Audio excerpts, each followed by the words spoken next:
if you're in a relationship, whichever side of it, where there is a lack of a sense that we're both shouldering I don't want to, again, burden is not a good word, but shouldering the responsibilities of this life that we're creating, regardless of what each one's responsibility is. If there is a sense that that's not balanced, either because one is sort of being thrown all the responsibility, or the other is given all the ability to make decisions, then to me that is an indication of a greater issue, which is that there isn't a balance in the relationship.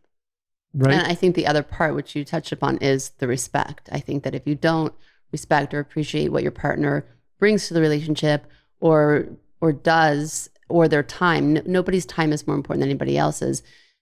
You might have conversations about how you spend your time and what's important, right? That's something else. But still, that expectation, I think, is very unfair. And that's, again, a lot of people go into relationships and they think certain things are only for a woman to do, or some things are just for a man to do, and all of that has to really be thrown out the door when you start a relationship and see what works for both of you. Right.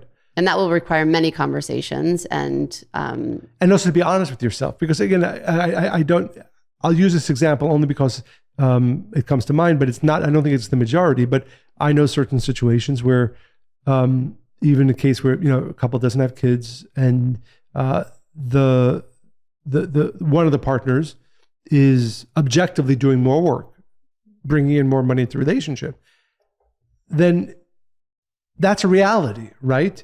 In that, so what that means to me, and again, I'd like to know your perspective on this, is that if something has to be taken care of in the apartment, in the house, I think the right thing is for the wife to say, okay, I'll do it, right? You work 12 hours a day, whatever that amount is, and I'm basically home, not doing very much, more leisurely. Of course, I should be the one taking that responsibility, as opposed to a person saying, no, everything's equal.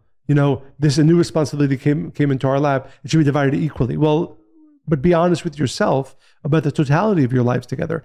Who is actually doing more for the benefit of this relationship? And it's not always 50-50. It's not always 60-40. But if it's skewed clearly one way or the other, I think the honest and the right thing for that person to say, okay, I'll take this responsibility.